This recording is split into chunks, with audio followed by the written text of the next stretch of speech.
What's up everyone, welcome back to a brand new video. For such a popular idea, it's kinda weird that I've never done this one before. I've had this play out in another scenario before, but never on its own, so today we're going to be looking at a scenario where Trunks is trapped in the past. Not deciding to stay there, but actually being stuck there. With that brief intro out of the way, let's begin. So I was thinking of what way we could actually have Trunks stay here. The whole point of this is that some sort of accident happens. So, with how volatile time travel is, I came up with an explanation that isn't actually in the series, but at the same time isn't too BS. To an extent at least. There are other ways we could do this, but this way is the easiest. We're going to be using Dragon Ball's time travel logic against itself and add something that wasn't there originally. Trunks travels to the past. What he doesn't know is that somebody already traveled in the past before him, that being Cell. And here's where things get messy for him. Cell initially traveling to this timeline, it opens a wormhole of sorts. But the thing is, Cell's from another timeline, one separate from the one that Trunks is from. But then Trunks travels back here, to the same exact destination, also opening his own wormhole of sorts. And because both of them came from different origins but went to the same destination, this kinda screws up the time travel. Those respective wormholes that they opened, they disrupt each other. Had Cell not traveled here in the first place, this wouldn't have happened and Trunks would have actually been fine. But it's solely because of him that he screwed up everything. Not that it matters to Cell, but he's trapped here too. As for Trunks, this is a really big deal for him, and he doesn't notice right away. He arrives in the past and everything goes pretty much like normal, but unbeknownst to everyone there, the route back to Trunks' timeline, it's permanently closed off now. Bulma couldn't have foreseen this either because nobody knew about the alternate Cell using the time machine. No one knew about Cell in general. It essentially bricks both of the time machines because they don't know where to return to now. And Trunks only realizes this when he tries to go back home. He defeats Frieza and King Cold, explains everything to everyone, and gives Goku the heart virus medicine. But when he tries to start up his time machine again, it's not working. He tries everything, but he really only knows how to pilot the time machine. It's not like he knows all the mechanics behind it like Bulma does. And once he realizes that nothing he does will work, he kinda starts to panic here, naturally because now he can't go back home. And this could cause a huge ripple effect. The worst part is, there's only one person he could ask for help from, and it's someone who he doesn't really want to interact with too much. Bulma's the natural choice to actually get help from. But at the same time, if Trunks interacts with her too much, who knows if it'll affect him being born at some point, because she might find out who he is. Reluctantly, he goes back to Goku and explains what happened. Of course, it's not like Goku could do anything here. Piccolo was listening in too, and he decides to help. He tells Trunks not to worry and that his secret's safe. But Goku and Piccolo think the only option is to actually go to Bulma. She was the one who created the time machine after all, so maybe this version of her can do the same. So reluctantly, he has to go to her for help. And she's pretty excited about it because a time machine is awesome. She even learns that apparently the person in the future who made this, it's her. It does make her wonder how Trunks knows Bulma in the future. Apparently they worked close enough together that he was able to get a time machine from her, and they both had the same exact goal in mind. She does offer help with the time machine, but she could also tell Trunks is hesitant to reveal who he is. So she doesn't pry farther because she realized that he might not want to affect the flow of time. If he even can do that. While she works on the time machine, Trunks stays with Goku and Piccolo, staying as far from the rest of the group as possible, especially Vegeta. He can't disrupt anything with him because it might mean that he won't be born soon enough. Thankfully he still exists, so that must mean he didn't affect anything here. What he doesn't realize is that there's completely separate timelines here. So even if he did that, he'd still exist. But Bulma was able to figure that out pretty quickly. She does have much better resources than her future self after all, and has a time machine to work with from the get-go. So her reverse engineering time travel, it's not really too hard. Especially because future Bulma left instructions aboard too. Also, Bulma has common sense. Given how far in the future this time machine is from, plus how old Trunks looks, and the fact that he has similar hair to her, plus how close he is to future Bulma, she puts the pieces together. The reason he's so hesitant here is because he's probably her future son. Originally she wouldn't have come to this conclusion because Trunks barely talked to her. But now that she knows way more about him than she did originally, and the fact that the pieces are pretty obvious to her, I think she would find out at some point with him staying here in the past. But as she continues working on the time machine, she comes to see that there's not really anything she could do. Functionally, the time machine's fine. It's just for some reason it can't locate where it originally came from. If Trunks tries to use it right now, it might just fling him into a random timeline. It could send him to the right period of time, but it's not going to be the same timeline he came from. At least it's not guaranteed to be that. And they can't really risk that because there's limited fuel here. Plus, they don't know where they'd be sending him to, or if he could specifically come back to this timeline. She has two theories as to how this happened. One, the timelines are separate. Each timeline is basically its own destination that exists, with the time machine opening some sort of portal between them. And with this theory, she thinks something disrupted the time machine's portal. But she has no clue what. Or, her second theory, Trunks coming back to this timeline erased the future, so it never happens. Hence why there's no place for him to travel back to. That second one's terrifying for Trunks, but both options are terrifying, because for the first one, what disrupted it? Did the time machine just break or something? Well, Bulma says it's just a hunch, but the only thing she could think of is some external force manipulating this. It's all theoretical, of course, especially because she has no clue of what would have done this. Maybe there were multiple versions of Trunks using a time machine at the same time. She has no clue as to how many timelines actually exist. She does want to try and figure out the specifics, but that's all she could think of for now. So either everything Trunks loves is gone, or he's stuck here, and soon enough it will be gone because the androids are going unchecked in his timeline.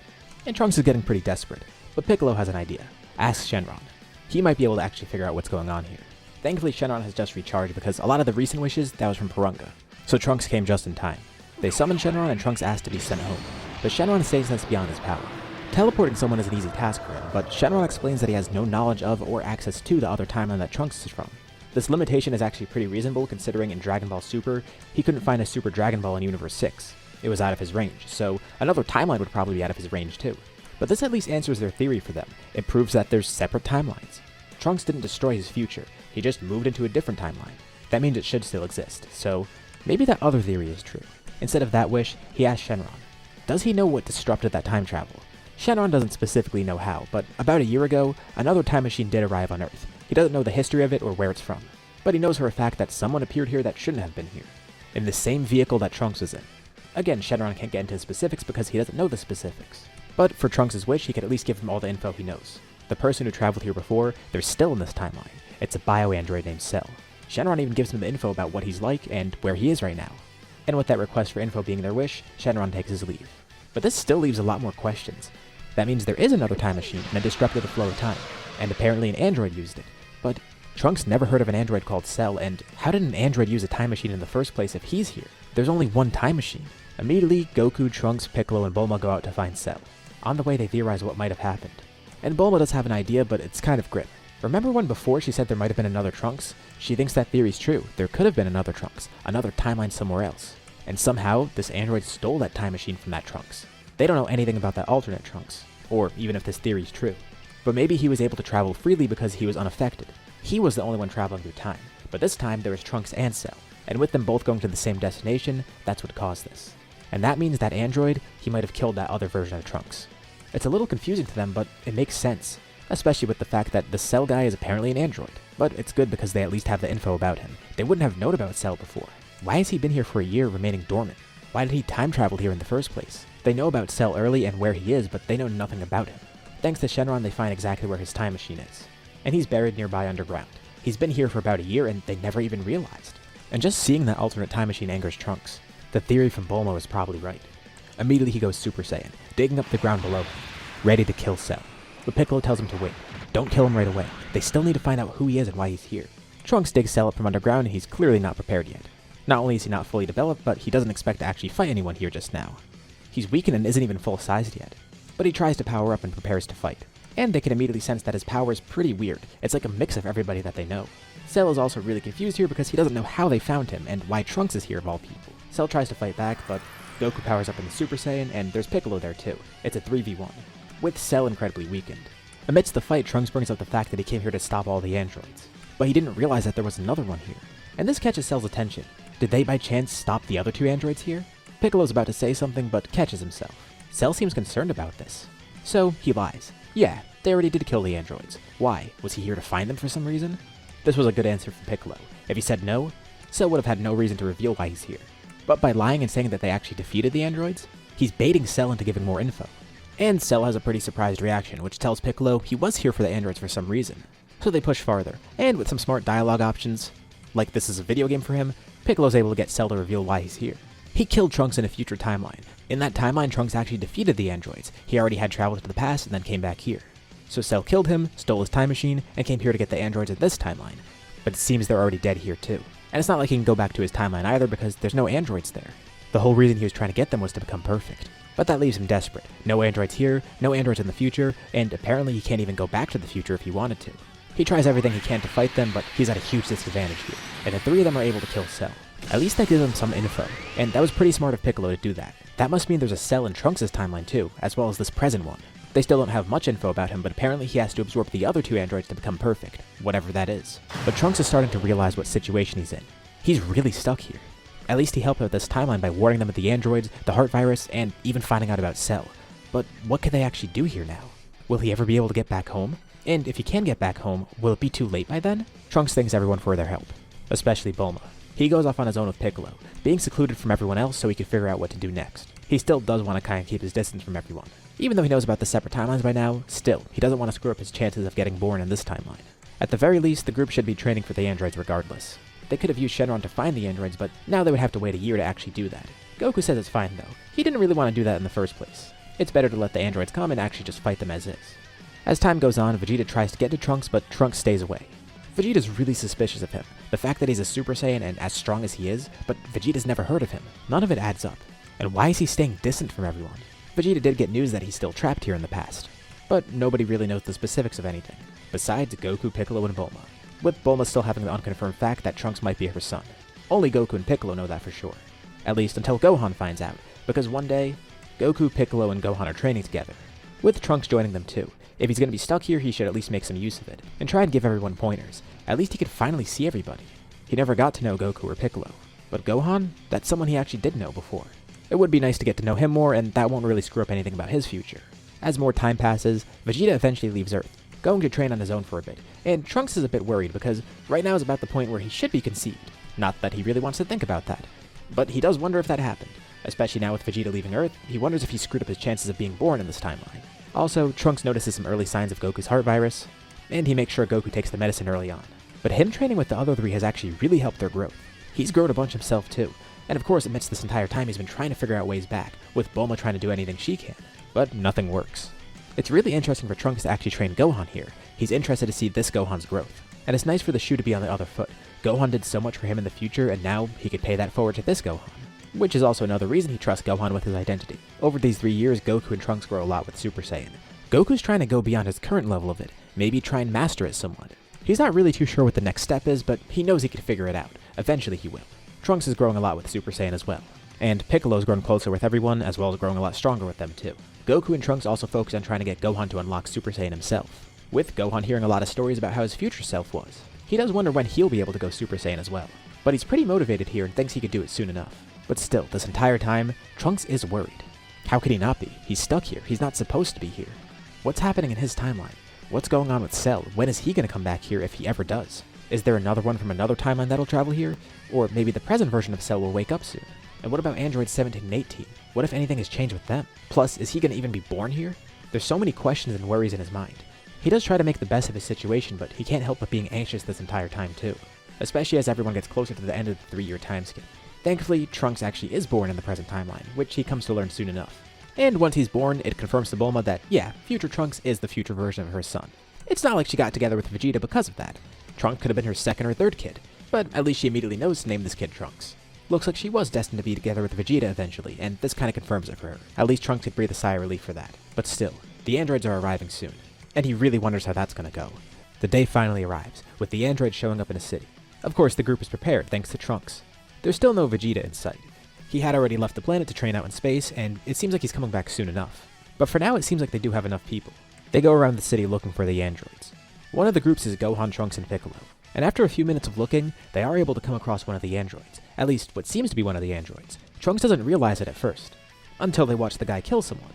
The reason Trunks doesn't realize this is because this isn't the android that he fought in the future. He knows about androids 17 and 18, but there seems to be another android here. Immediately he goes Super Saiyan, ready to fight this android. Gohan and Piccolo jump in alongside him, with Gohan also going Super Saiyan. Over the past few years of training, he has been able to unlock this form. This is mainly thanks to Trunks' input because he knows how future Gohan was able to unlock it, plus the fact that his training went a little different in general. The issue is he has a really poor control on the form, but still, it's better than nothing.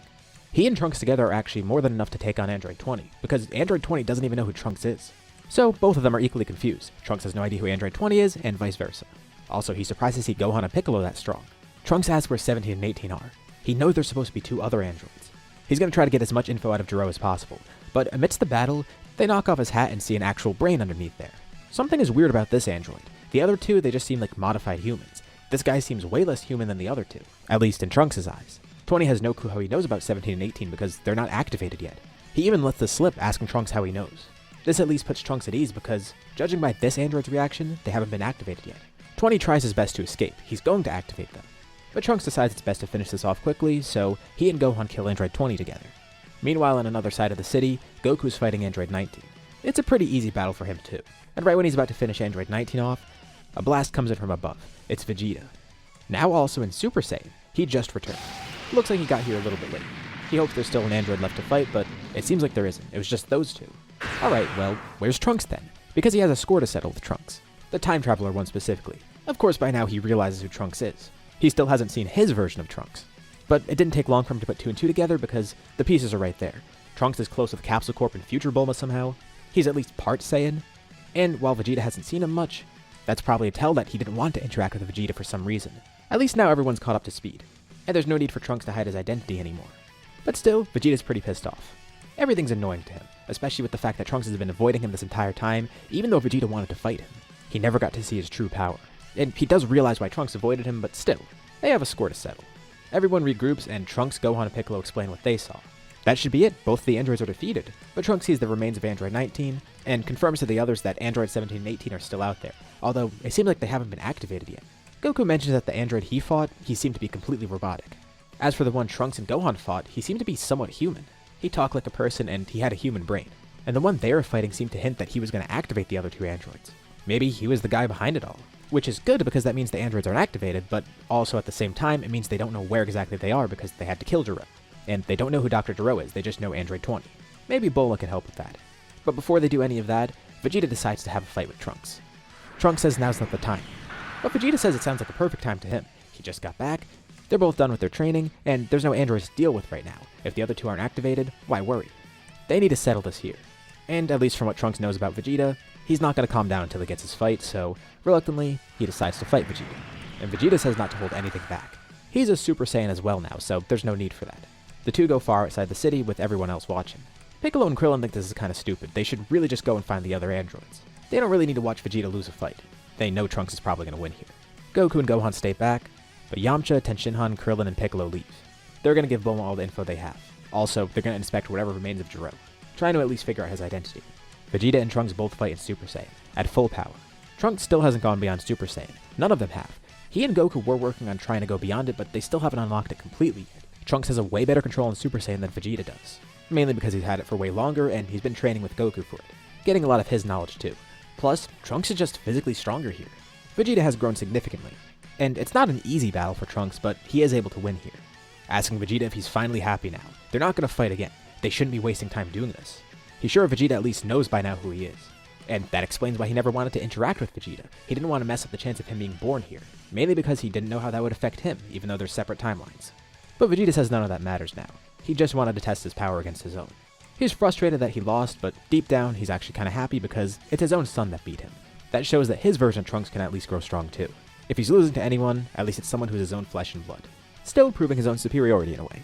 He also comes to learn that Gohan just got Super Saiyan. All the more reason to get Trunks to grow stronger so he can surpass Kakarot's son, not realizing the crazy latent power Gohan has. Thanks to some help from Bulma, she's able to figure out who Android 20 was. Well, at least she assumes she knows who he is. And it makes sense. A famous Red Ribbon scientist, Red Ribbon androids, it fits together. Now they just need to find his lab, which does take a bit of time. But it's not like the androids will be activated anyways, unless they're on a timed activation or something. So finding them isn't too urgent, but still, they shouldn't really waste any more time. Because who knows, maybe they'll just activate automatically. After some searching, they're eventually able to find Dr. Gero's lab, and Trunks looks through all the androids there. There's a couple projects that seem to be scrapped, including one named Android 16 who seems to be finished. But he immediately points out Android 17 and 18. Those are the ones from his timeline. Bulma looks over the blueprints and figures out that these two are actually cyborgs, modified humans that were kidnapped by Gero. They haven't been activated yet at all. And Android 20, the one that they fought before, that was actually Gero. He placed his brain in the body of a robot. Android 19 was purely mechanical. So this really explains everything to them. But they also make sure to look for Cell because they know of Cell here, and they're able to find a secret entrance to another part of the lab where Cell remains. Just thinking of Cell makes Trunks sick. He's the whole reason Trunks is stuck here in the first place. So he does the honors and destroys Cell, blowing up the secret part of the lab and the rest of it too. But before he does so, they take Android 17 and 18 out of the lab as well as all the info they can get on them. This will actually be helpful for Trunks if he can go back to his timeline, which is kind of a long shot right now. But still, they know a way to deactivate the androids at least, and Trunks could use this if he ever goes back. But also, these androids haven't done anything yet.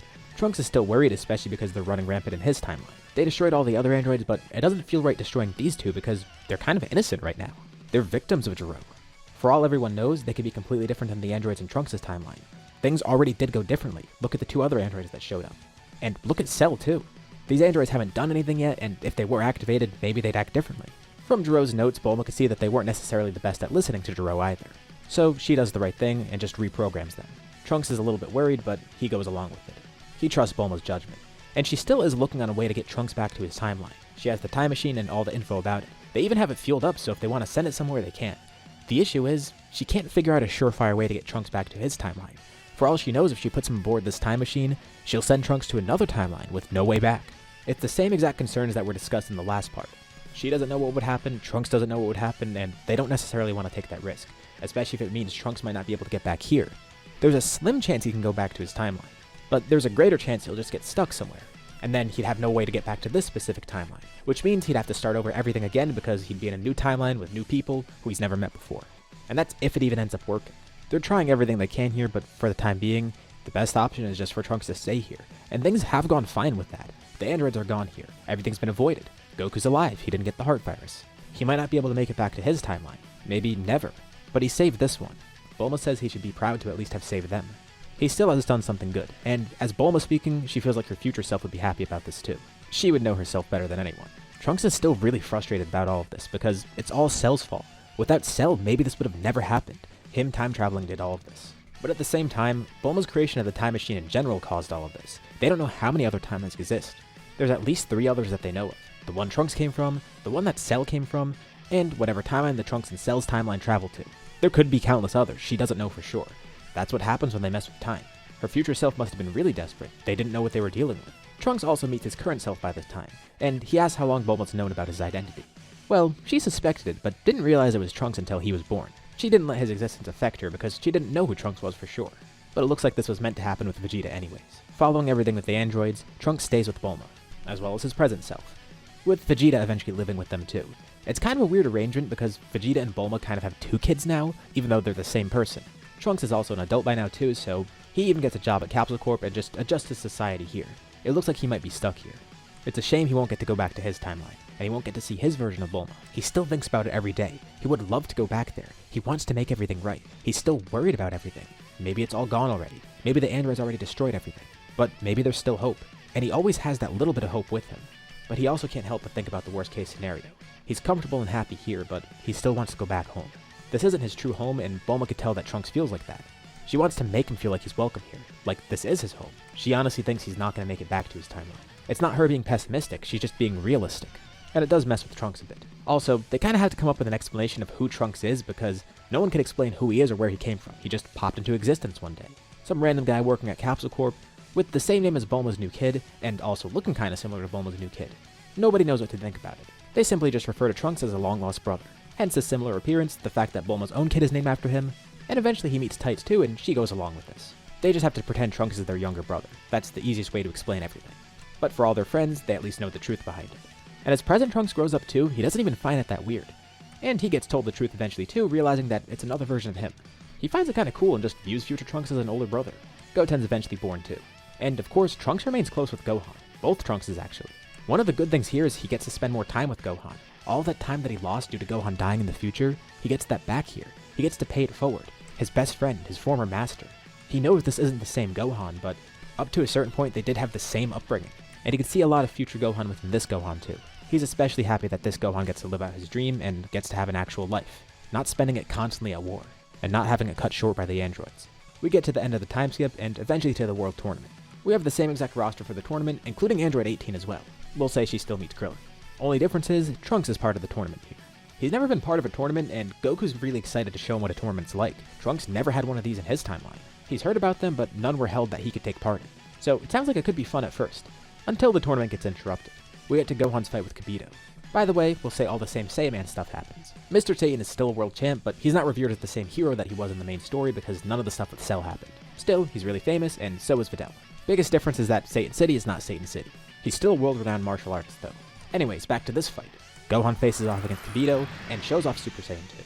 He unlocked this pretty early on over the time skip. Goku was actually the first to get it, and then the rest of them followed. Goku was specifically interested to see what type of power Gohan had locked away, and Trunks really wanted to see it too. Even as a kid, he already surpassed his future self by a lot. And this Gohan didn't even have the time chamber training. He had Goku alive during this whole time skip, plus he had Trunks there to help him too. I think it's safe to say he'd grow significantly as a fighter. And thanks to Trunks, he's continued his training too. Spopovich and Yamu attack. But before they make it into the ring, Trunks is able to stop one of them, with Vegeta then grabbing the other. Unfortunately for Trunks, this means he gets stabbed by the device taking his ki. Shin then quickly turns over to Trunks, freezing him in place too, allowing Spopovich and Yamu to steal some energy from him. Trunks then quickly powers up trying to break free of this because he doesn't know who's paralyzing him, showing off his own Super Saiyan 2.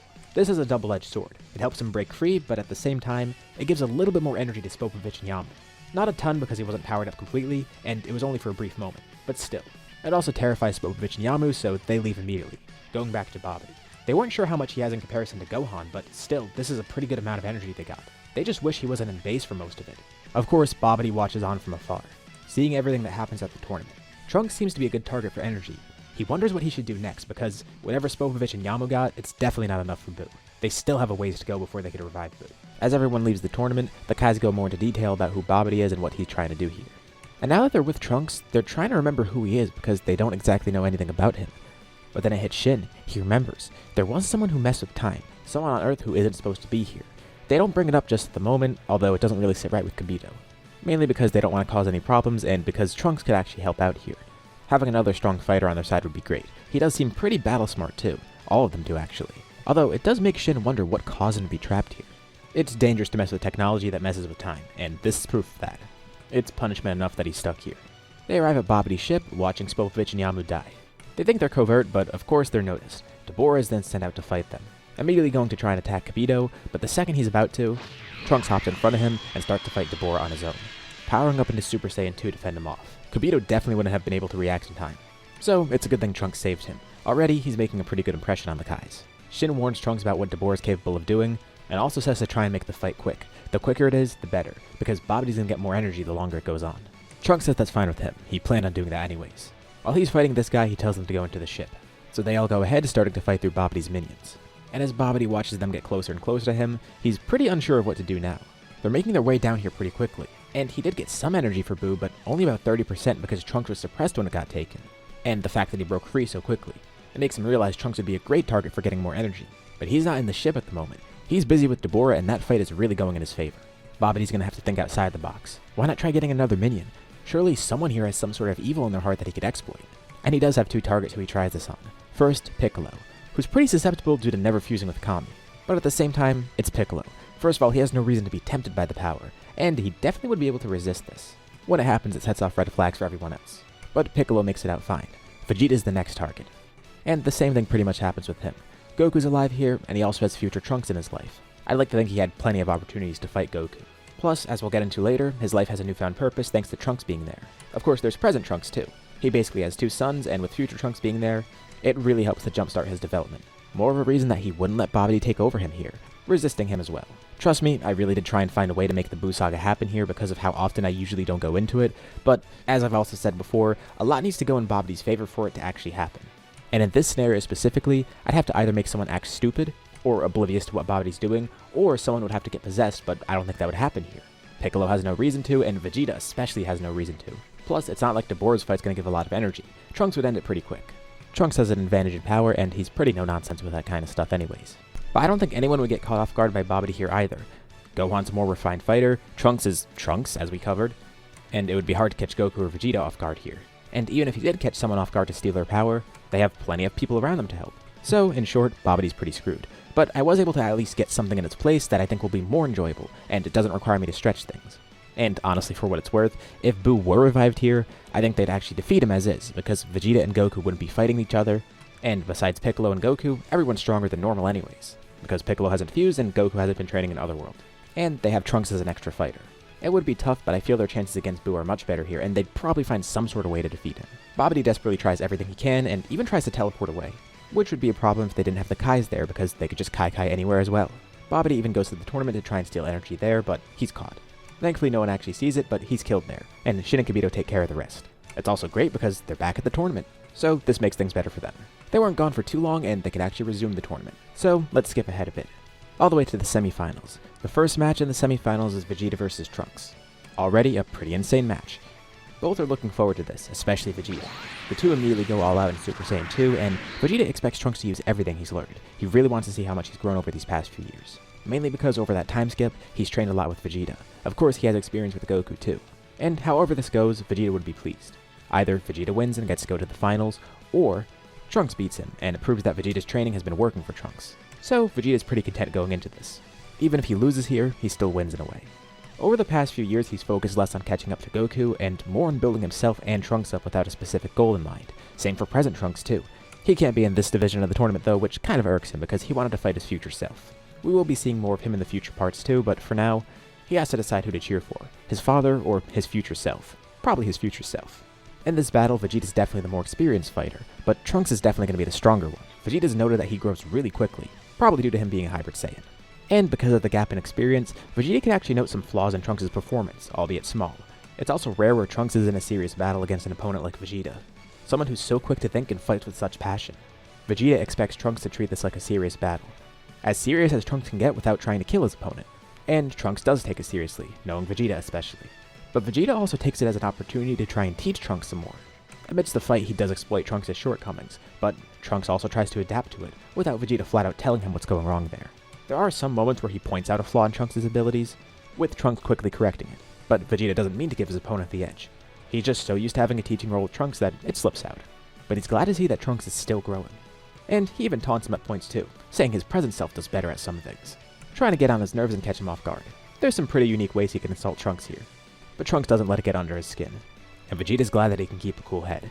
In the end, Trunks ends up winning the match. It definitely wasn't easy at all, but still, his power and adaptability helped him pull ahead. And Vegeta's happy. It shows that he's doing well as a teacher. Although, he hopes Trunks wins the whole thing because next up is Goku versus Gohan, so in the finals he's going to go up against one of them. The fight between Goku and Gohan is pretty similar too, and Goku takes on the same role that Vegeta had, kind of trying to teach Gohan during the fight as well. Goku's raw skill helps him keep up with Gohan, but Gohan's definitely grown in the past few years. He didn't have the year in the time chamber, and also it took him longer to access Super Saiyan 2, because the whole thing with Cell didn't happen. But you also have to remember, Gohan got Super Saiyan earlier on. He had better training over the 3-year time skip before the androids, and over the past 7 years, Goku's been around and Trunks has been around too. So I would say he's stronger than his canon self, but more importantly, he also has much more experience than his canon self. Granted, he wasn't training a ton, definitely not to the level of Goku or Vegeta, but still, more often than he did in canon, which helps him be a more technical fighter, a more skilled fighter, a more adaptable fighter. And in this matchup, he barely wins against Goku. And Goku's glad to see that. He's still not on Goku's level in terms of experience and skill, but the gap in power helped make up for that, and he still is pretty skillful as a warrior here. So even though the final matchup isn't Goku versus Vegeta, in a way it kind of is Goku versus Vegeta, because it's Gohan versus Trunks. They're sons, they're students. Trunks can't help but think of future Gohan here. It's kind of weird too. Gohan was Trunks' mentor in the future, but in this timeline, Trunks was actually Gohan's mentor here, at least one of his mentors. Not just over that 3-year time skip, but like I said, over the 7-year time skip too. The two very much know what each other's capable of, especially because a lot of the things Trunks learned, it's either from Goku when he came here during the Android Saga, or from Gohan from the future timeline. And who did future Gohan get training from? Piccolo and probably a little bit of Goku, the same stuff that Gohan learned in this timeline. And because of that, the two have oddly similar fighting styles. Sure, there are differences in them, but you have to consider who they're both learning from. The only big difference is that Trunks had Vegeta to learn from.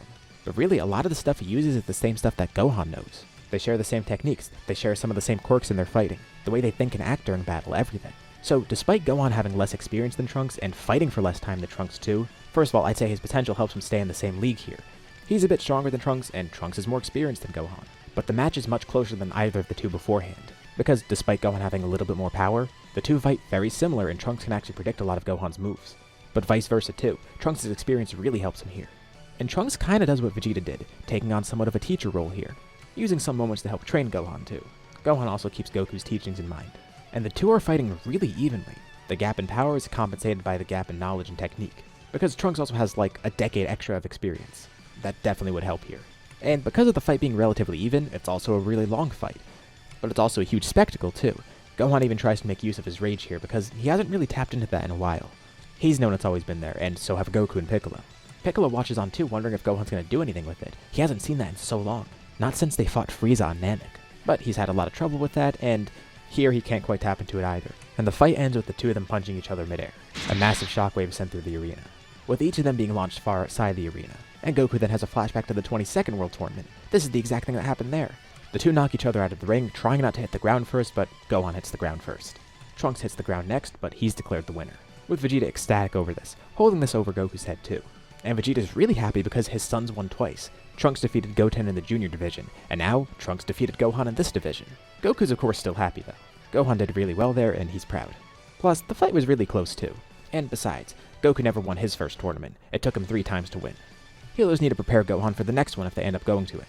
The Kais are watching this entire battle, and they recognize that Earth is in good hands. This planet will be fine. They end up going back to their planet. So with the Z portion over, where do we go now? Well, Trunks wonders if he's ever going to get back to his timeline. Obviously by now he's adjusted to being in this timeline, but he still wonders. Every day he thinks about going back there, and what he could do to get back there. And with him working at Capsule Corp, he even takes time to try and work with Bulma, trying to help in any way possible, learning about time travel if he can. But it seems like everything they try, everything they think of, it doesn't work. They spend less and less time on the project. They already barely spend any time on it. Trunks is really the only one focused on it. He studied all the same things as Bulma, trying to get knowledge about it. He now knows the workings of the time machine, how it was able to travel through time, everything. He spent a lot of his free time trying to do this in the past few years. But nothing seems to work. He's accepted that he's probably going to be stuck here, but still, he wants to see if there is a way back. And with him trying to mess with time so much, someone else does take notice. Shin. He teleports in one day to talk to Trunks. He didn't have time to mention this when they were here before, but he thinks it's worth bringing up. He tells Trunks that mortals aren't meant to mess with time like that. It's a huge crime. He also explains what happened with Trunks and how he got stuck here, because he actually took the time to look into it, using what he already knew about time travel, and also what he just learned by researching more of it, trying to learn more about Trunks and how he got here, as well as why he's stuck here. He even takes Trunks to the Sacred World of Kais to explain.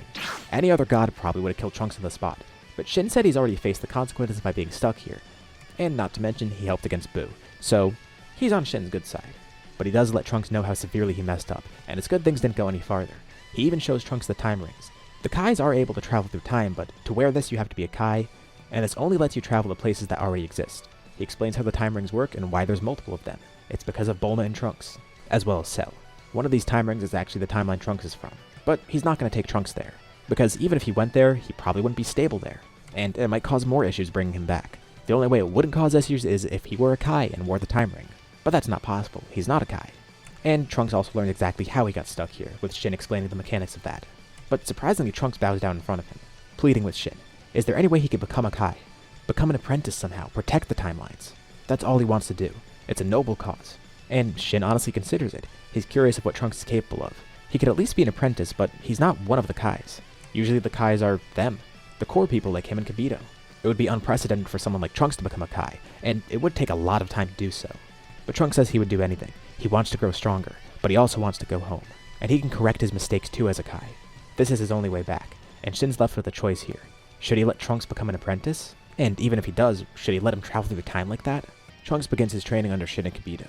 To officially be able to use the time ring, he has to become a true apprentice Kai. He'll have to earn it, he'll have to do the ritual for it too. And given how volatile the time rings are, he can't just give it to Trunks right away. Trunks really will have to prove himself. He can't make it too easy now. Of course, he can use it by just having the earring on. But Shin isn't just going to gallivant through time with him. Trunks needs to earn the right to use it on his own, and prove that he can be trusted with something like that. Besides, Trunks did break galactic law by traveling in time in the first place. If he wants to correct it, he's going to have to do it on his own. And even with the time ring, it's not like he's going to fully correct it. It's just going to give him the opportunity to go back home for a bit. But he understands everything, and he stays here for as long as he needs. No one else goes to the Sacred World of Kais with him because he's just training essentially to get the time ring. Of course, he does grow stronger in this time and learns a bunch of things from the Kais too. But he always has the same goal in mind, getting access to the time ring. Even if it's just for a bit, even if it's only once, he wants to go back to his timeline just to make sure it's actually still there. He needs to see it to believe it. About 2 years pass. Let's go back to Earth for a bit. Vegeta's focused a lot on training Trunks, the present one that is. This Trunks aims to be as powerful as his future self. He has spent a lot of time around him and he's been growing a lot stronger. He's definitely way ahead of Goten, although this would probably rub off on Goten a bit too. And thankfully for Trunks, with Vegeta around, especially with the fact that Vegeta's kind of a deadbeat with no job. Sorry Vegeta, it's true. Vegeta's not only growing himself, but it's really beneficial to have him around with Trunks. Gohan's also with Videl by now and is busier too. Probably losing some focus on his training, especially without Trunks there because he was a big motivator. Of course Goku still will try to push him, but Gohan is getting that normal life that he wanted. As for Goku though, of course he's still training, growing further and further. His rivalry with Vegeta continues mostly through their kids, but obviously the two still have a rivalry. They're pretty much on equal footing right now too. They spar a lot and it's pretty 50-50. Half the time Vegeta wins, half the time Goku wins. They are pretty much dead even at this point. But all this time makes Vegeta wonder what Trunks is up to. He's not concerned at all, he's with the Kais. Him being with gods does sound terrifying on the surface, but Vegeta got to see what those gods are like. It's not like he's gonna face Lord Beerus or anything. Beerus then wakes up years earlier than normal and immediately goes to find Trunks. The reason for this is the Oracle Fish specifically told him a Kai apprentice would appear that would be his rival, and that Kai apprentice is already here. He also had a dream about this rival and all he could really piece together is that it's a Saiyan, and somehow godly. But also with the knowledge that Shin would be the one to actually train his rival, he at least knows immediately where to go, with Whis taking him to the Sacred World of Kai. Shin and Kibito are terrified when he shows up. There's also no Elder Kai because Trunks was really careful with the Z-Sword. He barely even used it too. He did train with it for a bit. but at some point it had diminishing gains, so now he just uses it as a regular weapon. Beerus immediately recognizes that too, so he knows for sure that in this fight he's not going to have Trunks use the sword. But then when Trunks sees that the other two are terrified, he then bows down, realizing that this is Lord Beerus. He has heard about him by now. But he doesn't waste any time. He explains why he's here. Trunks is supposed to be his rival, at least according to the Oracle Fish and his dream. According to Whis, Trunks is part Saiyan, and he's also an apprentice here. So Beerus asks him to show his full power, wondering what he's capable of. He is pretty terrified right now, and anything he could do to impress Beerus, that's what he's going to do. Super Saiyan and Super Saiyan 2 for that matter do nothing to Beerus. But Trunks isn't done yet. He powers up one more time. Beerus doesn't really expect much. He had Super Saiyan 2, what's next? Super Saiyan 3? A marginal boost? He doesn't really care. But no, it's not this hypothetical Super Saiyan 3. Beerus' eyes widen because he senses godly ki flowing through Trunks, with a pinkish light filling the area. Trunks finishes powering up. He still isn't too sure on how he unlocked this form. It was way after he started training as a Kai. Inadvertently, by being a divine being, Trunks has unlocked Super Saiyan Rosé for himself. Beerus kinda wishes he started with this off the bat. This is the godly Saiyan rival he was looking for, there's no doubt about it. So Trunks fights Beerus in Super Saiyan Rosé. The fight goes way differently. Of course, Beerus is still gonna win in the end, but the gap in power between this and his previous forms, it's pretty insane. So even though Beerus beats him, he really is impressed. This is exactly what he wanted. That settles it. Trunks is gonna be his rival. But he also does know what Trunks did though. Whis was able to brief him on that. He doesn't really know what Trunks' plan next, but he could put the pieces together. Trunks traveled through time, then got stuck here, and is now training under the Supreme Kai who has the ability to travel through time. So he knows exactly what Trunks wants to do. He wants to time travel again and go back to his home timeline. And Trunks thinks it's better to be honest here, so he confirms that's exactly what he wants to do. But Beerus says he can't allow that. Even if he becomes an apprentice Kai, that doesn't mean he can just travel through time freely. Shin then butts in too. That's also how he was going about it with Trunks. Just because this will give him the ability to travel through time, it doesn't mean that they're going to let him do it whenever he wants, however many times he wants. But Beerus says that's not the point. He doesn't want to allow this at all. Trunks already messed with time once, and really, he should just destroy Trunks on the spot. However, if Trunks does become his rival, he's willing to overlook this, and if he at least wants to travel through time once, after he's fully adjusted to this new position, then yeah, he'll allow that. But Beerus is still a little bit groggy, and he returns back to his home planet. Whis will contact him soon enough and bring him there eventually. Beerus claims he has other business to attend to, but really as he heads home, he's just leaving Trunks to his own devices, letting him decide what he wants to do, and seeing what he plans on doing with the time ring as well. A few more months pass, and Trunks eventually gets access to the time ring. And right when he does, Beerus comes to the planet again, reminding Trunks of what he said before, and Shin reminds him too. Trunks already knows everything, but Shin reiterates. When he traveled to this timeline, whatever technology Bulma used, it somehow made it so Trunks was stable here, and now he exists within this timeline. Essentially, his soul is intertwined with it. He's anchored here, and this is his home as far as Shin and Beerus are concerned. That's also why her time machine was so dangerous in Shin's eyes. At least in this scenario, the way it works is that it's assigning Trunks here. It's part of the reason he's stuck in the past. And now with this timeline, it'll stay his home. Shin and Beerus have no idea how to correct it, and frankly, they would consider it a crime to try and correct that. He already badly messed with time once, and he's not going to do it again. The point of Shin saying all this is, even though Trunks has the time ring and is able to travel to the future now, he has to come back here. This is his timeline now. In simple terms, Bulma's time machine changed Trunks' address. All he's doing right now is visiting his old home. But at the end of the day, Trunks doesn't live there anymore. This is his new address. And on top of that, he's a Kai in this timeline, not in the future. Future Shin and Beerus don't have knowledge of him going there either, as well as staying there in the first place. And with his duties as a Kai here, he does have to come back regardless. So for multiple reasons, Trunks has to come back here. And Trunks understands this. He knew this would only be temporary, but he at least wants the chance to visit his home. But he is loyal to Shin, and he will play by the rules here. He puts on the time ring, and finally, after all this time has passed, he gets to go back home for once. He arrives in the future timeline. On Earth, the planet seems completely barren almost. It's not really a good first impression for Trunks. Was everything destroyed, or is it just this one area? He starts to fly around, and this is the case for most places. There are some destroyed cities that look like they're partially intact at least, but he doesn't see people walking around. It's like there's no humans around. He doesn't want to believe it, but slowly he comes to the realization that everyone's dead. But he wants to confirm this is the case first. But as he's flying around, he then senses a power approaching. It has a somewhat familiar key. He feels like he's sensed it before, and then it hits him. It's a mix of ki. His stomach drops. He knows exactly who this is. It's that same mix of ki he felt when he fought Cell before. He lands nearby, and that power approaches him, also landing nearby.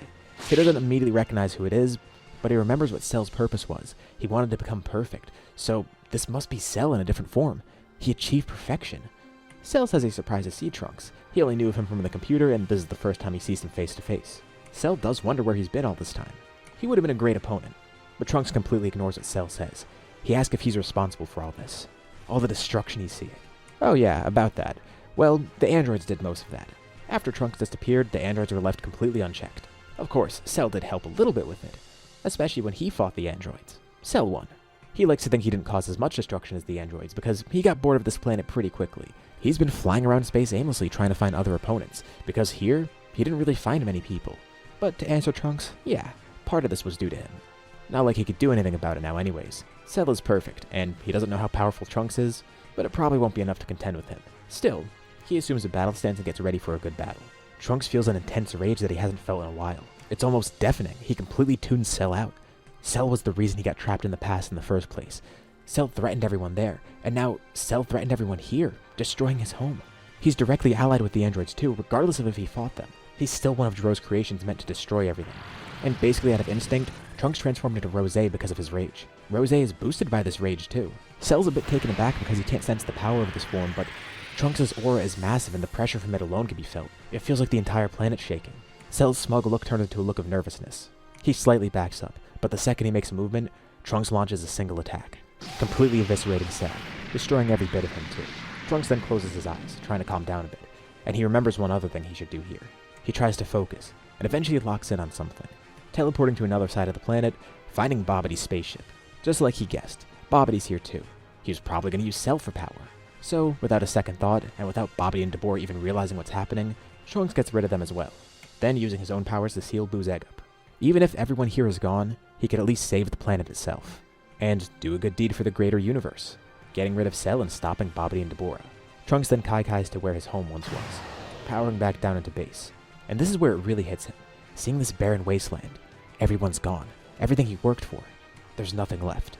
He falls to his knees, slamming a fist on the ground, cursing everything. But as he does so, he feels something weird. When he hits the ground, it feels hollow. And he made a crack in it, and he could see that there seems to be some sort of tunnel below where he is. There were never tunnels here. So he breaks through, and he sees a massive tunnel that seems to be connected to another massive network of tunnels. The city never had this when he was here. They would have used it against the androids. But his eyes widen. Maybe that's exactly what this is for. He quickly flies through the tunnels, going around aimlessly trying to figure out where they go. But as he flies through, he then feels something hit him. A bullet.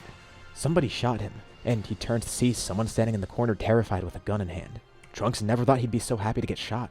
That means there must be other people down here too. He asks the soldier to bring him to the others. And the soldier then sees the symbol on Trunks' jacket. Capsule Corp. Wait a second. They heard about this guy, but he's been gone for so long, they didn't think he'd come back. Trunks is led to a group of other people. Ever since Trunks disappeared, there's been an effort to move people underground. Thankfully, the androids never found these people. And for years now, everyone's been living underground, sometimes going to the surface to get supplies and things. But they've been mostly stuck here. Someone in the crowd then calls out to Trunks, and he immediately recognizes the voice. That despair he was feeling, it instantly disappears. The person who called out to him is future Bulma. After all this time, they could finally reunite. Elated doesn't even begin to describe how Trunks is feeling. He thought everything was gone, especially when he eventually came back here, and then he explains how he came back here in the first place, as well as how he got trapped in the past too. And Trunks hears of everything that happened here as well. Trunks reiterates that he's only here temporarily, as much as he wants to stay here. But Bulma completely understands. She's just glad that he's okay and he saved that timeline at least. Plus, this timeline too. It might have taken a while and maybe didn't go according to their plan, but still, in the end, their plan worked. Traveling back in time allowed Trunks to save the future. Trunks does feel guilty though. He was living such a nice life there. It was a normal life too. He tells future Bulma that he lived with Bulma in that timeline.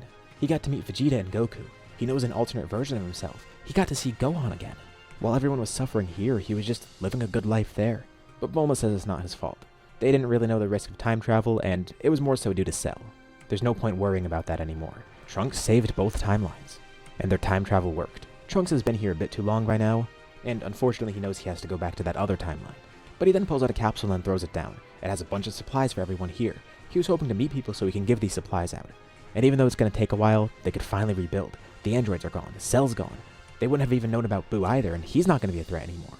He has a teary goodbye with Bulma, but he's glad to see everyone return to the surface again.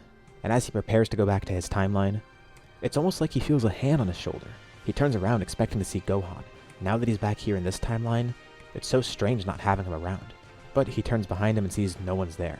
He must have been imagining things. Although now that he thinks about it, he's a Kai, so next time he comes back to his timeline he could probably visit Otherworld too. Although Beerus would probably be pissed that he's trying to mess with timelines so much here, especially because he already killed Cell and Babidi and Deborah. But whatever, he's not concerned about that for now. He finally accomplished what he wanted. Confidently he returns home. But watching on this entire time was actually Gohan. Teary-eyed but happy, Trunks has grown so much as a person and as a warrior. But most importantly, he saved everything. He did exactly what Gohan knew he would do. He watches as Trunks vanishes through time, thanking him for everything he's done. While Trunks is his main rival and main focus, Beerus does visit Earth from time to time just to try some food there. Trunks had brought some occasionally, and of course Beerus is interested. He never got to visit in the first place. Trunks did mention Capsule Corp had some great chefs too. So naturally Beerus is curious and goes there. This also leads to Vegeta realizing that Trunks is training under Beerus, filling him with immense terror. Does Trunks realize who that is? Yeah, he's a Kai, he knows who Beerus is. He knows the risk and everything. Vegeta's still terrified based on what he remembers from Beerus as a kid. But then he comes to see an opportunity here. Trunks has apparently grown a lot. Vegeta even does get to test out his power, and of course Trunks is way above him in terms of strength. So Vegeta starts singing a different tune. Instead of being terrified of Beerus, now he wants to train under Beerus. Not realizing it's Whis doing most of the training, but point being, he wants that. So he begins making his case to Beerus, trying to get him to take him under his wing to become a god. And thankfully it doesn't take much convincing. Beerus actually is pretty casual about it, and he accepts the offer. He knows Vegeta's pretty powerful as is, at least by mortal standards. Not on Trunks' level, and not nearly on his level, but still. Trunks is his son after all, and Vegeta should have similar potential. Plus, Beerus is still unsure if he should actually have Trunks as a rival because he's not from this timeline, and he knows Trunks is eventually trying to return back. He doubts that's ever going to happen, but still, it's better to have a backup. Especially because it might not be proper in the first place to have someone from a different timeline as his rival. He's basically overlooking the whole time travel thing, even if he's a Kai now. Plus, there's the fact that he's a Kai too. Trunks has other commitments, and because of all the context around Trunks being here in the first place, yeah, maybe it's good if Beerus has another rival. It can't hurt to have two, after all. But still, it's worth remembering, even though Trunks does want to return to his old home, even if he fully becomes a Kai and gets those time travel privileges, he can't just go as frequently as he wants to. He's forbidden from that. He's lucky that he got to go in the first place. But thanks to Beerus actually taking Vegeta under his wing now, Trunks also gets to go back to Shin, resuming his Kai training. And Vegeta already has a new goal in mind. He's going to achieve that same pink-haired form Trunks has. Not realizing that this is pretty much impossible for him, but he can't get something else in its place. Of course, this leaves Goku and his family on Earth.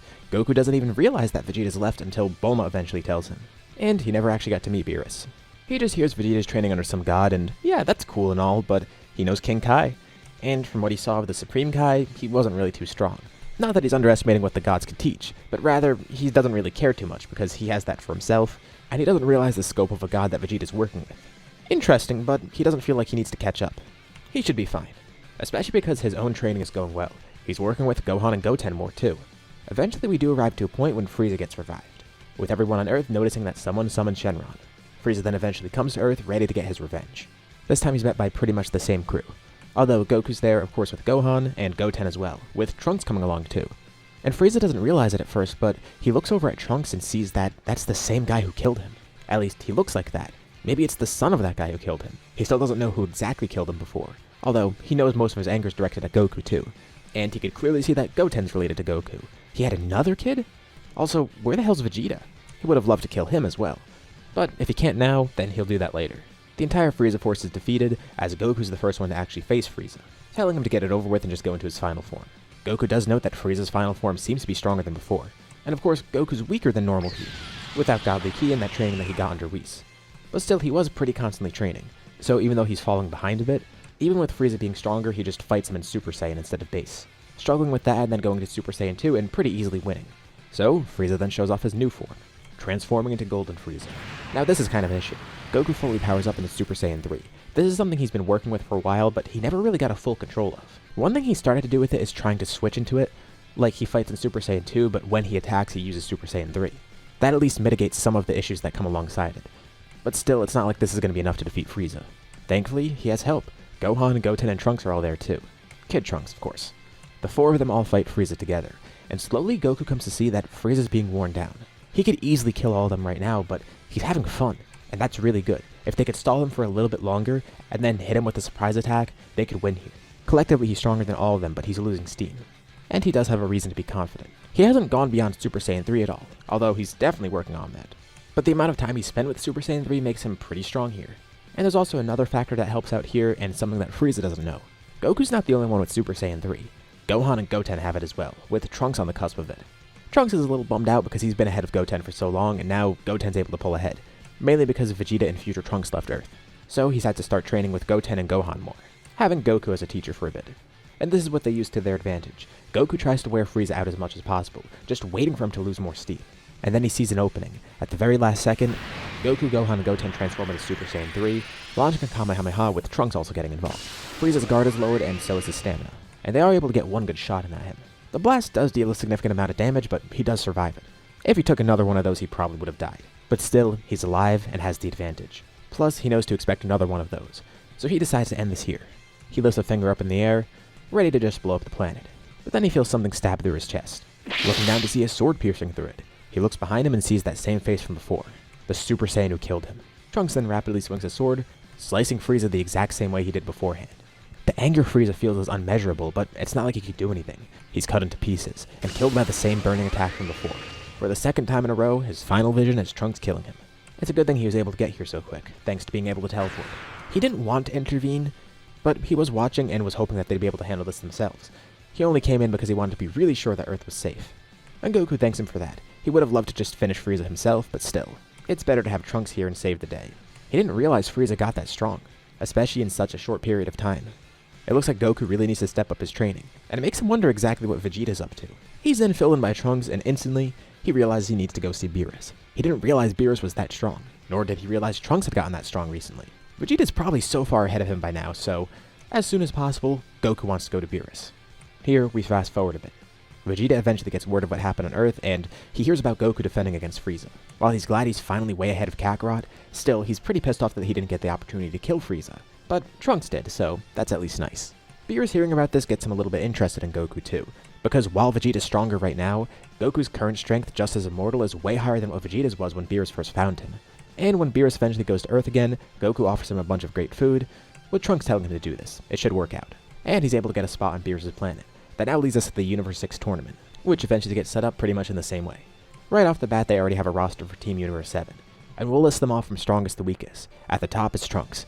There's a pretty sizable gap leading to Vegeta, and then another sizable gap leading to Goku, a smaller gap between him and Gohan, and then behind that is Goten, although he and Trunks do rock, paper, scissors to decide who goes into the tournament. And Trunks actually wins.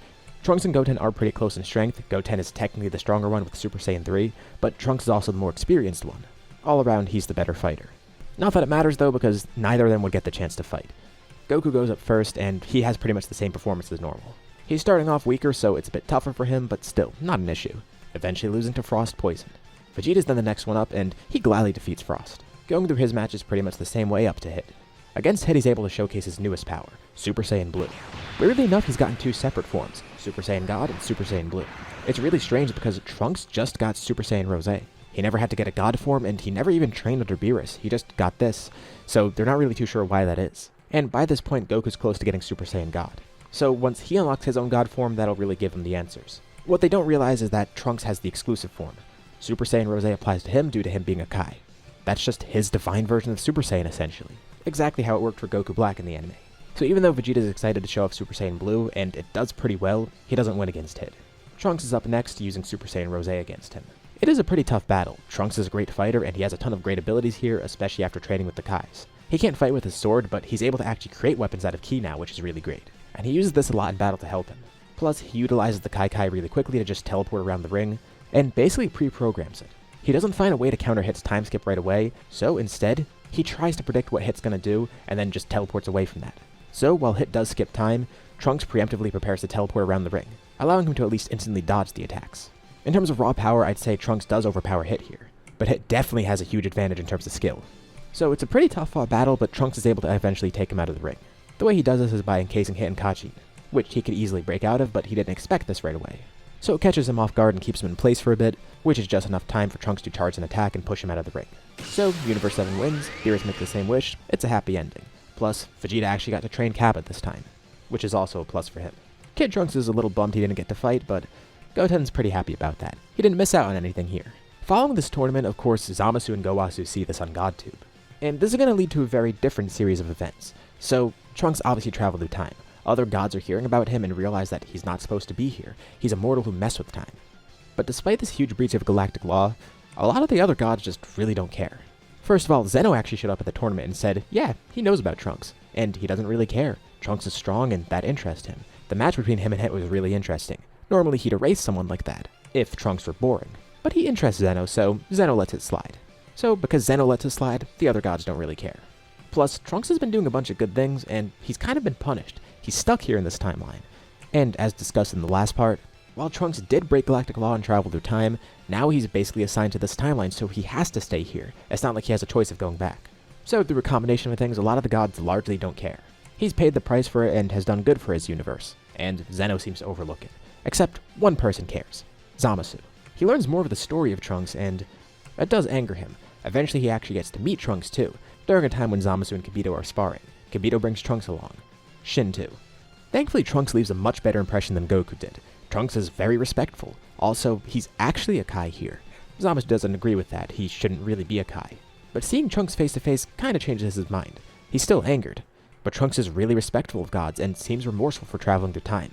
Zamasu even presses him about it, which creates an awkward conversation, but Trunks gives him good answers, saying that he realizes his mistake. And that's the exact reason he wants to become a Kai. He wants to make up for that. Zamasu still isn't very fond of him, but Trunks makes a way better impression than Goku did, which is pretty important here. And thankfully the rest of the tournament was pretty overshadowed by Trunks fighting Hit. So while Vegeta was using godly powers, Zamasu didn't actually see that. He only saw Trunks against Hit, and Trunks was using godly powers, but he's actually a god here, at least in terms of his position. So in Zamasu's eyes, that's not really an issue, even though he doesn't agree with it. His feelings are more mixed on this, but he's not going to turn evil over it.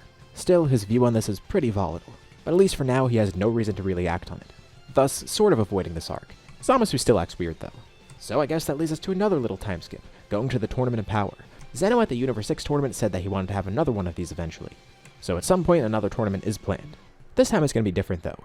A battle royale between 8 universes with 10 people on each team. Thankfully here Universe 7 doesn't really have too much of an issue making a team. Actually, I think it would be pretty much the same. And they have more options if anything.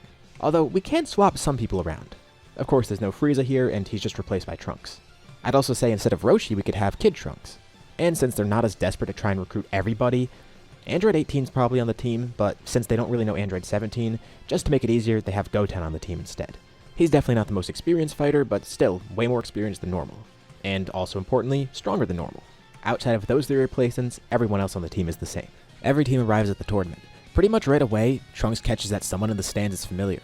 It's Zamasu. He's there watching. Gowasu actually took him along, and he's allowed to be there. He mainly wanted to go to see the other universes and look at the mortals in them, but also partially to keep an eye on Trunks. He wants to see what mortals are truly made of. Especially with the Super Dragon Balls at stake, he wants to see how they handle that wish. The tournament begins. A couple fighters in Universe 7 go off on their own, but a lot of them stick together. Trunks is actually made to be the leader here, and he thinks it's best to fight in groups of 2. He's currently fighting with Gohan. Obviously in this tournament Trunks can't use his sword, but it's not like he needs that to fight, he could fight without it. Especially because by now, he's a lot more adept with using ki and magic. He has a completely different fighting style than before. One thing that's really useful is the fact that he could generate ki weapons, so if he does need a sword, he could just use his own ki. Plus his training as a Kai has really helped. Based on his fight with Hit, one interesting thing he did is try to reprogram his Kai. The second he got to the ring, he basically locked a map of it into his mind, pinpointing areas where he can Kai to. The reason he does this is because he wants it to act automatically. Whenever someone attacks him, he automatically teleports somewhere around the opponent. It's like he has a force field around him. The second an opponent gets too close, he teleports. Beerus perks up seeing this. Is that Ultra Instinct? Whis says no. He's just figured out an interesting way to use teleportation. His body isn't automatically dodging attacks, it's just automatically teleporting. Actually, now that he says it out loud, it sounds kinda similar, but still a far cry from the true Ultra Instinct. Although it basically makes him untouchable. Of course, Goku and Vegeta fight individually. Vegeta by now has access to Blue Evolution. As for Goku, he's still working with Super Saiyan Blue and hasn't gotten a form beyond that. But what he has figured out is the fact they can combine that with Kaioken. Considering Vegeta's head start, even with Goku being behind, he's still catching up pretty quickly. Still, both of them can definitely improve. One of the main fights here would be Trunks versus Jiren. Of course, Trunks recognizes him as a threat and needs to find a way to take him out of the ring fast. Knowing that Trunks is basically no nonsense when it comes to fights, and with the fact that the universe is at stake here, he has no room to screw up. Pretty much immediately he goes Super Saiyan Rose, going to attack Jiren. The two briefly fight, and Jiren's a little taken aback by his strength, with Trunks also taken aback by his strength. He's had Rose for so long and has trained with it so much, but he's never really had a strong opponent since Hit. He hasn't had to use it much at its full power, especially not recently. He never realized how much he grew. And that's just his raw power, that's not even accounting for the fact that he has magical abilities now. He has a bunch of strange techniques on top of his raw strength. and amidst the battle, Vegeta comes along to watch. Some people from other universes try to attack him, but he simply transforms and knocks them out of the ring. He doesn't want to be distracted. He wants to see how Trunks does. At the same time, also wanting to see how the other Trunks does. Present Trunks fights a lot with Goten, and also Piccolo's there to watch them. They're doing pretty well together. Trunks is really hoping he could prove himself because he always feels like he's outshined by the other Trunks, which makes sense, the other Trunks is older and stronger. But he's taken his training very seriously, especially with the fact that Goten briefly got ahead of him. He's working as hard as possible. He's a much more serious warrior like his future self. With Trunks fighting Jiren, Gohan eventually joins up with Goten and Trunks. So present Trunks then splits up with Piccolo, and Gohan goes with Goten. Piccolo sees that these three in particular have grown a lot too. Of course, Gohan's at a different level than Goten and Trunks. And even without Ultimate, Gohan would probably be around where he is normally just because of the fact that he's been training more in general. Plus, Super Saiyan 3 really helps. But more so, Piccolo's noticed that these three have grown a lot more serious as warriors. They don't have as many fatal flaws. Granted, Goten and Trunks are still pretty young, so they still have issues and things that they could fix. But as for Gohan, he doesn't let power get to his head. He's a very cool-headed warrior and his technique is great. The battle between Trunks and Jiren continues. Dispo and Toppo then jump in to watch. With Dispo then attacking Vegeta, and Toppo is about to join in too, but then Goku attacks him. This kind of pisses Vegeta off, but it's fine. He did want to fight those two on his own, but maybe it's better this way. Jiren is actually pretty impressed by Trunks' strength, but what's most impressive is his magic. He then begins raising sections of the ring around Jiren, with him effortlessly breaking through it. But this is basically a smokescreen. He Kai-Kai's behind Jiren, and he instantly reacts to attack Trunks. But when he attacks Trunks, it isn't Trunks, it's a clone. The real Trunks then comes in from above, with a blunt weapon made of ki, slamming Jiren on the head and knocking him through the ring. Jiren grabs onto the sides of the ring as he falls through, with Trunks launching a blast straight down, propelling himself back up into the air, and pushing Jiren even further down. Jiren then digs his way back up. But then Trunks moves his hands in weird formations, as the ring below him is sliced up into a bunch of different blocks. Jiren still has enough momentum to go up, but there's a huge hole beneath him. But this is all he needs. Trunks then uses all his power, launching a beam directly upwards, propelling him down into Jiren with a kick. As the two of them fall, they exchange blows. Jiren's about to grab onto the ring again, but Trunks is able to encase his hands in Kachin. Not as tough as the ring itself, but at least makes his hand immobilized for a second. To break out of it, Jiren hits one of the blocks of Kachin on Trunks, although he teleports away at the last second, Kai-Kaiing right above Jiren, and then with all his focus, trying to paralyze him with magic. Jiren is still falling, this is all happening within a split second. He tries to launch a beam to propel himself back up, but Trunks' paralysis is actually too strong here. Trunks then swipes his finger a bunch above him, cutting out an even bigger hole in the ring. There's a giant crater in it that anyone could fall through, and now Jiren has no way to get back up. And when Jiren gets right to the threshold where he's eliminated, Trunks teleports away at the last microsecond, going back in the ring. Jiren is eliminated, and at the same time a bunch of others are getting eliminated too. But now with the strongest person gone, Trunks can really help out everyone else. In the end, Universe 7 wins, with Trunks getting the wish because he's the leader here and he got some pretty important eliminations. He could actually use the Super Dragon Balls to go home, but the thought doesn't even cross his mind. He doesn't use it for selfish reasons. He's content with where he is right now. He and Bulma have tried everything, and he knows the future's safe. Ever since going there, he's accepted staying here. His wish is something that's very in line with the Kai's, restoring the other universes, wanting to protect everything. Next we go to the Moro arc. Beerus goes to Earth specifically for Trunks because he knows that someone on Earth is adept with magic. He ends up meeting present Trunks, but he tells Beerus that he's thinking of future Trunks, although Trunks asks if he could help, once again wanting to prove himself. But unfortunately he's not needed for this. He'll have his time to shine soon. Future Trunks comes to Earth with Goku and Vegeta, and they realize Moro is heading to Namek. Thankfully they don't need instant transmission to get there. Trunks instantly teleports them there with Kai-Kai. Goku wonders if he should learn that, because it's way better than regular instant transmission, at least as far as he could see. So they wait on Namek. They got there way before Moro did. And eventually he shows up, but they're prepared. Vegeta steps up first to fight him. Moro tries to absorb some of Vegeta's power, but he can't. Trunks is countering his magic, and he realizes Trunks is doing that. He has to find some way to stop Trunks first if he wants to win here. So he begins speaking to Trunks in his mind, taunting him. Even with that level of magic, it can't match Moro's. The second he gets even a fraction of his strength back, Trunks will be outmatched. And having Moro talk directly to him is freaking Trunks out. He could feel Moro basically looking into his heart and mind, trying to intimidate him. Even with so much of his power gone, this is the level of magic he has. And he looks into Trunks' mind and finds his deepest desire. He wants to return home, and Moro can see he's not supposed to be here. He's not from this timeline. Then he starts speaking directly to Trunks. He could help him get back. Working on time travel with magic shouldn't be too hard. He can give Trunks everything, and more. Once he regains his magic powers, that is. Of course, Trunks doesn't fall for this, but it does briefly catch him off guard. How does Moro know all of that? How did he get that much info?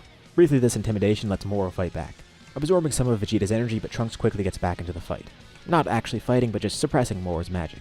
Goku then swaps out with Vegeta, with Trunks offering to heal Vegeta. He apologizes, but Vegeta said it's not his fault. This guy is different than any other villain they've dealt with. But Trunks has to remember, he can't let this guy get in his head. It's not even the fact that Trunks is tempted by this, it's the fact that Moro was bringing up recessed things that he didn't realize he felt. He thought he accepted being here, but does he really?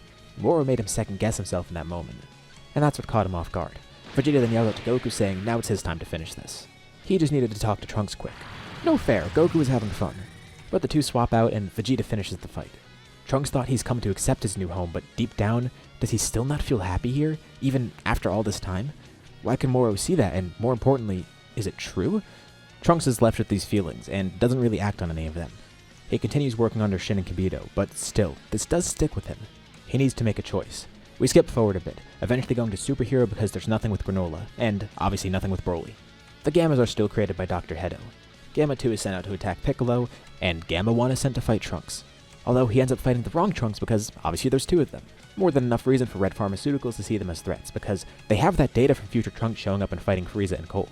So whatever Trunks this is, they know he's a threat. Thankfully Goten is training with Trunks at the moment too, so Trunks doesn't fight alone. The two fight together and they realize this is the perfect opportunity. They could practice their superhero moves. Gamma 1's then taken aback a bit because, what do they mean? He's the superhero here. They try to become Saiyan X1 and X2, but this is the one time they actually don't have their watches. They didn't expect to need it during this training, so instead they just strike a pose together and then transform into Super Saiyan 2, and try and work on their combo moves. Then it basically becomes an argument between them and Gamma 1 because Gamma 1's insisting he's the superhero, but they are. Hedo's watching this too, and even with all their great data, he never found out the super secret, not obvious at all identities of Saiyan X1 and 2. Could these two actually be superheroes? Well, at least he knows the other people that Gamma 2 is attacking, they're not superheroes. And yeah, Piccolo's not a superhero. He was fighting Piccolo alone, but Gohan eventually came in to help. Pretty much just like Gamma 1's fight, Gamma 2 ends up finding out Gohan is the Great Saiyaman. Hedo can't believe what he just did. He attacked other superheroes. The Great Saiyaman hasn't been active for a while, and eventually the other two showed up. But of course he thought the Great Saiyaman was awesome. Obviously as a big superhero nerd he knows who he is, and Saiyaman X1 and 2 for that matter. But thankfully this helps everyone see it's a misunderstanding, getting Gamma 1 and 2 on their side much more quickly, allowing the whole debacle with Red Pharmaceuticals to be avoided, and Cell Max is never awakened.